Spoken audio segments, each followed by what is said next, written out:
Hello everyone, welcome to GK with GS. GK with GS में आप सभी का स्वागत है। आज के लेक्चर में आपके लिए लेके आया हूं जनरल अवेयरनेस के टॉप 10 क्वेश्चंस जो कि इस साल सबसे अधिक बार एग्जाम में पूछे गए हैं। तो वीडियो को बहुत ध्यान से देखिएगा क्योंकि हो सकता है कि आपके आने वाले नेक्स्ट एग्जाम में इनमें से कोई क्वेश्चन आपको आपके पेपर में देखने को मिल जाए। यदि लेक्चर पसंद आए तो इस वीडियो को लाइक करें और हमारे चैनल को सब्सक्राइब कर लें। तो आइए फर्स्ट क्वेश्चन पे चलते हैं। इसमें पूछ रहा है कि पश्चिमी तट के उत्तरी भाग को क्या कहा जाता है। मैप के थ्रू इस क्वेश्चन को हम बेटर तरीके से समझ सकते हैं। तो अगर मैं मैप की बात करूं तो मैप में देखिए आप, ये पूरा हमारा पश्चिमी तट है। इस यहां से लेकर जो मैंने मार्क किया है, यहां से लेकर यहां तक को इसको हम पूरा पश्चिमी तट कहते हैं। अब पश्चिमी तट का ये भाग, पश्चिमी तट का जो ये उत्तरी भाग है, इस उत्तरी भाग को कहा जाता है कोंकण तट। क्या कहा जाता है? कोंकण तट। और इसी तरह से पश्चिमी तट के जो ये दक्षिणी भाग है, जो यहां से लेकर और यहां तक है, इसे कहा जाता है मालाबार कोस्ट या मालाबार तट। इसी तरह से यदि हम पूर्वी तट की बात करें तो पूर्वी तट जो यहां से लेकर और यहां तक है, पूर्वी तट के उत्तरी भाग को कहा जाता है नॉर्थर्न सिरकार या उत्तरी सिरकार। इसी तरह से पूर्वी तट के दक्षिणी भाग को कहा जाता है कोरोमंडल तट। याद रखिएगा, कोरोमंडल तट। इस तरह से चारों तटों को हम याद कर सकते हैं। काफी इंपॉर्टेंट क्वेश्चन है ये, किसी न किसी एग्जाम में ये पूछ लिया जाता है और यदि आप चाहें तो इसे यहां से नोट भी कर सकते हैं। आइए नेक्स्ट चलते हैं। नेक्स्ट पूछ रहा है वो कि मिर्च के अंदर जो तीखापन होता है उसका क्या रीजन होता है। तो तीखापन किस कारण से मिर्च के अंदर पाया जाता है। अब यदि हम फर्स्ट ऑप्शन की बात करते हैं तो फर्स्ट ऑप्शन लाइकोपिन। अब लाइकोपिन के कारण क्या होता है कि जो टमाटर है उसका रंग लाल होता है। टमाटर का रंग किसके कारण लाल होता है? लाइकोपिन के कारण। अब यदि सेकंड ऑप्शन की बात करते हैं तो सेकंड ऑप्शन है कैप्साइसिन। तो कैप्साइसिन के कारण ही मिर्च के अंदर तीखापन पाया जाता है। तो इस क्वेश्चन का आंसर होगा ऑप्शन बी, कैप्साइसिन। अब यदि थर्ड ऑप्शन की बात करते हैं कैरोटीन, तो कैरोटीन के कारण क्या होता है कि जो गाय का दूध है उसके अंदर हल्का पीलापन जो पाया जाता है वो कैरोटीन के कारण ही होता है। फोर्थ ऑप्शन है एंथोसाइनिन। अब एंथोसाइनिन के कारण क्या होता है कि एंथोसाइनिन के कारण प्याज का जो रंग होता है वो लाल या हल्का गुलाबी होता है। तो आपके याद करने के लिए यहाँ काफी चीजें हैं और अगर आप चाहें तो साथ ही आप इन्हें नोट भी कर सकते हैं। Next one is Jnanpith award किस फील्ड में दिया जाता है। तो ये पूछ रहा है कि जो ज्ञानपीठ पुरस्कार है वो किस क्षेत्र में दिया जाता है। एंड इसका राइट आंसर होगा ऑप्शन 1, लिटरेचर या साहित्य। अब यदि हम भारतीय ज्ञानपीठ अवार्ड की बात करते हैं तो भारतीय ज्ञानपीठ अवार्ड दिया जाता है भारतीय ज्ञानपीठ के द्वारा। तो फ्रेंड्स याद रखिएगा, भारतीय ज्ञानपीठ के द्वारा यह अवार्ड दिया जाता है। और यह अवार्ड दिया किसे जाता है? तो किसी भी इंडियन सिटीजन या भारतीय नागरिक को यह अवार्ड दिया जाता है। और किस लिए ये मिलता है? तो भारतीय संविधान की जो 8वीं अनुसूची में 22 भाषाएं सम्मिलित की गई हैं, उन 22 भाषाओं में से किसी भाषा के ऊपर लिखने के लिए यह अवार्ड दिया जाता है। यानी लिटरेचर में लिखने के लिए यह अवार्ड दिया जाता है। और यह अवार्ड स्टार्ट कब से हुए थे? तो 1965 से ये अवार्ड स्टार्ट हुए थे। 1965 से ये अवार्ड दिए जाते हैं। अब पहला भारतीय ज्ञानपीठ अवार्ड किसे मिला था? तो मलयालम लेखक जी शंकर कुरूप को यह अवार्ड दिया गया था। इस अवार्ड के अंदर 11 लाख रुपए और इस तरह की एक स्टैच्यू और साथ ही आपको एक सर्टिफिकेट दिया जाता है। अब मैं बात करूं सेकंड ऑप्शन की, तो पत्रकारिता के क्षेत्र में दिया जाता है पुलित्जर अवार्ड। इसी तरह से मैं थर्ड ऑप्शन विज्ञान की बात करता हूं तो विज्ञान में दिया जाता है शांति स्वरूप भटनागर पुरस्कार।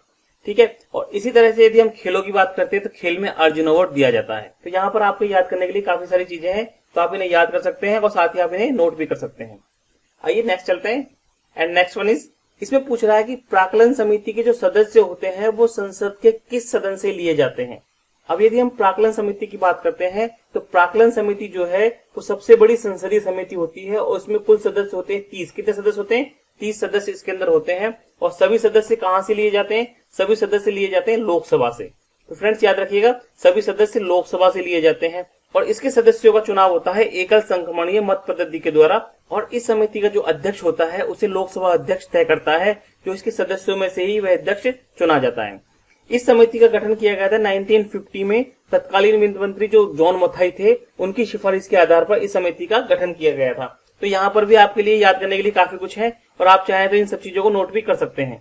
नेक्स्ट वन इज, चीनी यात्री हैंसोंग ने किस विश्वविद्यालय में अध्ययन किया था। And the right answer is option C, Nalanda विश्वविद्यालय में अध्ययन किया था। अब यदि हम चीनी यात्री हैंसोंग की बात करें तो हैंसोंग जो है वो हर्षवर्धन के शासनकाल में भारत आया था और इसने नालंदा विश्वविद्यालय में योग शास्त्र का अध्ययन किया था। और नालंदा विश्वविद्यालय की स्थापना की थी गुप्त शासक कुमार गुप्त ने। याद रखिएगा, गुप्त शासक कुमार गुप्त ने नालंदा विश्वविद्यालय की स्थापना की थी। अब हैंसोंग को तीर्थयात्रियों का राजकुमार भी कहा जाता है। इसे कई उपाधियां दी गई है, तो तीर्थयात्रियों का राजकुमार हैंसोंग को कहा जाता है। कई बार एग्जाम में पूछा जाता है। इसी तरह से हैंसोंग की प्रशस्ति के अंदर जो हर्षवर्धन और पुलकेशिन द्वितीय के बीच में जो नर्मदा नदी के तट पर युद्ध हुआ था उसका वर्णन भी इसकी प्रशस्ति के अंदर मिलता है। और साथ ही इस युद्ध का वर्णन ऐहोल अभिलेख में मिलता है जो कि पुलकेशिन द्वितीय ने बनवाया था। तो नालंदा विश्वविद्यालय का ये एक पार्ट है जिसे कि आप इमेज के माध्यम से देख रहे हैं। तो आइए नेक्स्ट चलते हैं। एंड नेक्स्ट वन इज पेड़ की आयु का पता किस प्रकार से लगाया जा सकता है। तो इसमें पूछ रहा है कि किसी भी पेड़ की या किसी भी ट्री की हम एज किस प्रकार से पता लगा सकते हैं। And the answer is option B, तने पर उपस्थित वलय की संख्या की गणना करके। तो इस आंसर को मैं आपको तने की पिक्चर के माध्यम से समझाने की कोशिश करता हूँ। अब ये देखिए, आप किसी भी पेड़ के तने में हर साल एक वलय क्रिएट होती है, हर साल एक वलय बनती है। ये देखिए, फर्स्ट साल में एक वलय बनी है, सेकंड साल में दूसरी वलय बनती है, इस तरह से हर साल एक वलय का निर्माण होता रहता है। देखिए इस चित्र के माध्यम से आप देख सकते हैं फर्स्ट ईयर की ग्रोथ में ये इस तरह की एक वलय बनी है, यहाँ पर ये दिखाया गया है पेन के द्वारा। ठीक है, अब होता क्या है कि जिस तरह का मौसम होता है, जिस तरह का सीजन होता है, उसी तरह की वलय पेड़ के तने के ऊपर बनती है। जैसे रेनी सीजन के अंदर क्या होता है कि पेड़ को अधिक मात्रा में पानी मिलता है, पोषण तत्व मिलते हैं, तो वलय की मोटाई जो है वो अधिक होती है। इसी तरह से यदि ड्राई सीजन की बात करें, सूखे सीजन में, तो पेड़ को पोषक तत्व कम मिल पाते हैं, पानी कम मिल पाता है, तो वलय की जो मोटाई होती है वो पतली होती है। इसी तरह से आप देख सकते हैं यदि कभी जंगल में आग लग जाती है तो पेड़ में, ये देखिए आप, ये आग से जलने का निशान है, इस तने के ऊपर ये आग से जलने का निशान है। तो इस तरह से पेड़ के तने को देखकर और उसके ऊपर उपस्थित वलयों की संख्या से हम पेड़ की आयु का पता लगा सकते हैं। And the next one is, इसमें पूछ रहा है कि नागा, खासी और गारो पहाड़ियां कहाँ पर स्थित है। और यदि हम ऑप्शंस की बात करते हैं तो option A is right answer, Purvanchal पर्वतमाला में ये स्थित है। अब देखिए, यदि हम नागा पहाड़ियों की बात करते हैं तो नागा पहाड़ियां जो है वो नागालैंड और बर्मा या म्यांमार में स्थित है। इसी तरह से यदि हम खासी और गारो पहाड़ियों की बात करते हैं तो खासी और गारो पहाड़ियां मेघालय में स्थित हैं। साथ ही यदि हम जास्कर पर्वतमाला की बात करूं तो जास्कर पर्वतमाला जो है वो जम्मू कश्मीर में स्थित है। और यदि हम थर्ड ऑप्शन की बात करते हैं हिमालय पर्वतमाला, तो हिमालय पर्वतमाला की जो लंबाई है लगभग 2500 किलोमीटर है। याद रखिएगा 2500 किलोमीटर जो है वो हिमालय पर्वतमाला की लंबाई है। इसी तरह से काराकोरम पर्वतमाला की हम बात करते हैं फोर्थ ऑप्शन की, तो काराकोरम पर्वतमाला जो है यह भी जम्मू कश्मीर के अंदर स्थित है। इंपॉर्टेंट है, कई बार एग्जाम में पूछा गया है ये। एंड नेक्स्ट वन इज, पृथ्वी के स्थल पृष्ठ का कितना भाग रेगिस्तान है। देखिए इस क्वेश्चन में पूछा गया है कि पृथ्वी के कुल धरातल का कितना भाग रेगिस्तान है। क्योंकि हम जानते हैं कि पृथ्वी के ऊपर 75% के लगभग पानी है, बाकी 25% जमीन है, उस 25% का भी कितना भाग रेगिस्तान है। अब यदि हम रेगिस्तानों की बात करते हैं तो रेगिस्तान मोस्टली मकर रेखा और कर्क रेखा के आसपास पाए जाते हैं। तो आप याद रखिए, मकर रेखा और कर्क रेखा के आसपास रेगिस्तान पाए जाते हैं। और विश्व का सबसे बड़ा रेगिस्तान है सहारा मरुस्थल, जो कि अफ्रीका महाद्वीप में है। अब यदि हम इसको इमेज के माध्यम से देखना चाहें तो आप देखिए जो भाग ये दिखाया गया है ये है सहारा मरुस्थल। ठीक है, ये सहारा मरुस्थल है जो कि अफ्रीका के उत्तरी और पूर्वी भाग में स्थित है। इसी तरह से मैं बात करूं, ये ऑस्ट्रेलिया महाद्वीप है, थार का मरुस्थल भारत के अंदर है, भारत के पश्चिमी भाग में थार का मरुस्थल है, और सहारा मरुस्थल जो है वो विश्व का सबसे बड़ा मरुस्थल है। तो आप याद रखिएगा इन चीजों को। आइए नेक्स्ट चलते हैं। एंड नेक्स्ट वन इज, इसमें पूछ रहा है कि भारत के उपराष्ट्रपति के चुनाव में कौन भाग लेता है।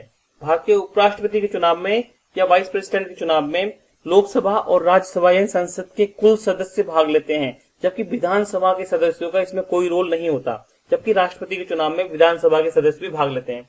अब यदि उपराष्ट्रपति के चुनाव की हम बात करते हैं तो इसमें राज्यों की कोई भागीदारी नहीं होती, राज्यों की कोई भागीदारी नहीं होती है। इसी तरह से उपराष्ट्रपति के चुनाव में संसद के कुल सदस्य मतलब निर्वाचित सदस्य और मनोनीत सदस्य।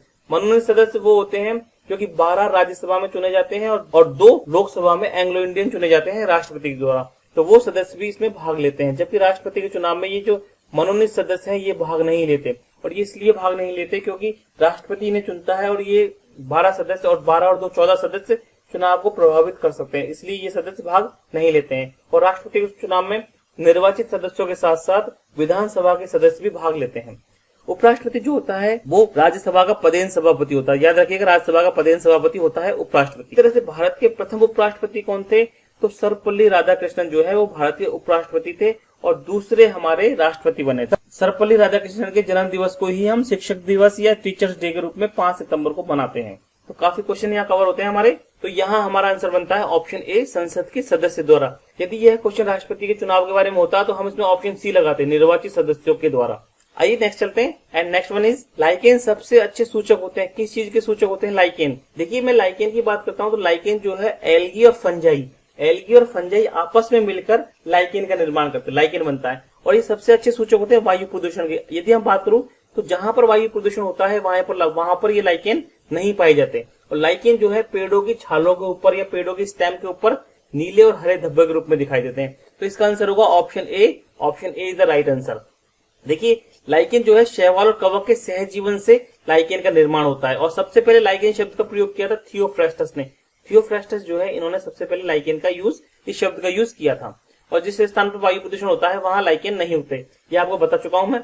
यदि मैं आपको पिक्चर के माध्यम से इसको दिखाना चाहूँ तो ये देखिए, इस तरह से पेड़ों की छालों के ऊपर नीले और हरे धब्बे के रूप में ये लाइकेन दिखाई देते हैं। आप देख सकते हैं, काफी इंपॉर्टेंट क्वेश्चन है, बहुत बार एग्जाम में पूछा जाता है, बहुत बार। और अब बारी है आपके लिए एक सरप्राइज टेस्ट की, और टेस्ट का क्वेश्चन है ये देखिए, खासी और गारो पहाड़ियां कहाँ स्थित हैं? और इस क्वेश्चन का आंसर आपको कमेंट बॉक्स में कमेंट करके देना है। और साथ ही यदि वीडियो से रिलेटेड आपका कोई इश्यू हो तो कमेंट बॉक्स में जरूर लिखें, हम उसमें जरूर इंप्रूवमेंट करेंगे।